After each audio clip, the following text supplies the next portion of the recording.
हम्म। अच्छा, ये हो गई HDFC बैंक की बात है। फिर जी वाइट गुड सेगमेंट में सबसे अच्छा मूव कंज्यूमर ड्यूरेबल स्पेस में एक डिक्सन ने दिया था। पिछले 3 महीने में डोमिनेट किया है इसने। आई मीन मई, जून, जुलाई, अगस्त अभी भी इस दौर की हाईएस्ट ट्रैजेक्टरी पे है। इस डिफरेंशियल को पूरा किया कुछ हद तक हेवल्स ने। हेवल्स की अब प्लेसमेंट आपको कैसी लग रही है? हेवल्स ने भी पिछले कुछ दिनों में काफ़ी दमखम दिखाया है। अभी क्या ये किसी बड़े मूव के लिए तैयार हो रहा है हेवल्स एट 1345? हैवल्स में सिर्फ एक नॉइजी रीबाउंड बन रही है। आप ये देखो चार्ट को, और मैं कैसे आपको 1 मिनट में बात कह दे रहा हूँ। बहुत सरल है ये पैटर्न। ये देखिए, सिर्फ एक ABC रैली थी और ये लार्जर डिग्री वापस वापस ये लार्जर डिग्री A बन के B बन के C बन रहा है। मुझे हैवल्स में कोई 1500 की तेजी नहीं लगती। और डिक्सन देखिए, जहां नीचे से हमने यहां लिया था, स्टॉप लॉस खा गए और दोबारा हमने यहां लिया। अब ये पूरी चाल कंप्लीट हो गई है। डिक्सन की चार्ट कंप्लीट हो चुकी है, हाथी निकल गया है। पूंछ को पकड़ के हम खड़े हैं, और जहां ये हरी लाइन के नीचे जाएगा, हम पूंछ को भी फेंक के पोजीशन काट के मुनाफा घर लेके भाग जाएंगे। Okay. Sushil ji, Adani group stocks पर कोई व्यू आपका? एक समय पहले आपने NDTV पर एक कॉल दिया था, लेकिन हम्म। अभी जो बड़े स्टॉक्स हैं अदानी ग्रुप के, उनमें एक चाल आनी शुरू हुई है। कोई कोई व्यू यहाँ पर? देखिए, सारे के सारे अडानी ग्रुप के स्टॉक्स बिल्कुल दबा के उछलने के लिए तैयार हैं। पर इसमें एक चीज समझने जैसी ये है कि बड़े रेगुलर टाइप के, बिल्कुल वो कोई ग्रैन्युलर ऐसे पैटर्न्स नहीं है कि जिस तरह की आप ट्रेडिंग निफ्टी, बैंक निफ्टी में या अदर बहुत ज्यादा लिक्विड स्टॉक्स में कर लेते हो।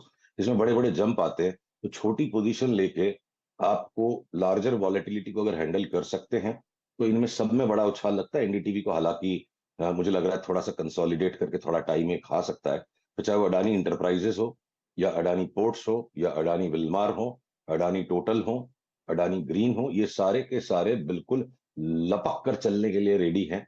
तो एक फ्लेम में जैसे हम पार्टिसिपेट करते हैं ना, कि जोर से भपका आता है। ये रेगुलर ट्रेंड वाले स्टॉक्स नहीं है कि जिनमें आप रोज की इंट्राडे ट्रेडिंग करो। आपको छोटी सी क्वांटिटी जितनी आपसे बर्दाश्त हो, 3 गुना वॉलेटिलिटी बाकी स्टॉक से, ये समझ कर अगर इसमें पार्टिसिपेट करेंगे तो घर पे पैसा आ सकता है। अनुज, एक स्टॉक में ऐड करना चाहता हूँ। वीरू से इस बारे में कई बार बात होती है। देखिए, हमने बीच में भी उसको एक बार वार्ता की थी। जुबिलेंट फूड वर्क्स एक बड़ा बाई कॉल है। इसको लेके दाब के बैठ जाओ। और ये जो स्टॉक है, डिलीवरी वाले हिसाब से आप काम करो। 460-65 की मंदी नहीं लगती है। और ये स्टॉक मुझे अगले 3 महीने में 650 और उसके बाद ऊपर 800, 850, 900 तक जाता लगता है। अभी वायदा करने का समय नहीं है, क्योंकि ऑलरेडी 5 लेगेड एक मूव पूरी हो चुकी है। थोड़ा कंसोलिडेट होने दीजिए। पर इसको डिलीवरी उठा करके बैठने वाला 450 वाला अगर दिवाली या उसके बाद तक 900 में भी बेच दे, तो मुझे कोई आश्चर्य नहीं होगा। एक बहुत छोटा क्विक फॉलो अप। पिछले हफ्ते हम्म। आपने वो जो जॉनसन हिटाची बोला था, वो 20% भागा। वहाँ 45% भाग गया अनुज। अच्छा, मैं 20% तक ही मैं देखा था, उसके बाद मैंने फॉलो नहीं किया। लेकिन क्या करें, उसमें प्रॉफिट बुक कर लें इतनी जल्दी, इतना बड़ा मुनाफा आ रहा है तो? देखिए, ऐसा है अनुज, अगर सब कुछ, अगर कोई भी ऐसा इंसान एक बार पैदा हो गया जिसको किसी भी स्टॉक के बारे में हर वक्त हर कुछ पता है, तो भगवान विष्णु की क्षमता के बाहर है वो चीज। वो सिर्फ माता लक्ष्मी के मूड पे डिपेंड करता है।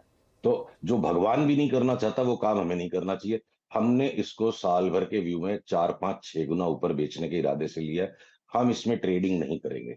जैसे हमने बॉम्बे स्टॉक एक्सचेंज में ट्रेडिंग नहीं की, तब तो हमारा मोटा पैसा बनेगा। और जिनको इतनी स्किल है, वो विष्णु जी से ज्यादा काबिल है, वो करें। इसमें ट्रेडिंग हमारे बस का नहीं है। हम इसको दबोच के चुपचाप बैठे रहेंगे। ओके सुशील जी, बहुत बहुत शुक्रिया। बहुत, खैर विष्णु जी से ज़्यादा काबिलियत तो किसी की नहीं होगी। तो थैंक यू सो मच आज जुड़ने के लिए हमारे साथ। और वीरू, और मुझे अब यहीं दीजिए इजाज़त। आप 10 के दमदार ट्रेड्स में, और नीरज जी आ गए हैं स्टूडियो में ट्रेडर्स हॉटलाइन के लिए। नीरज जी, फिर वही कहानी जो सुबह दोहराई गई थी, निफ्टी चलने को तैयार नहीं, मिड कैप गिरने को तैयार। बिल्कुल, ये कहानी काफ़ी दिनों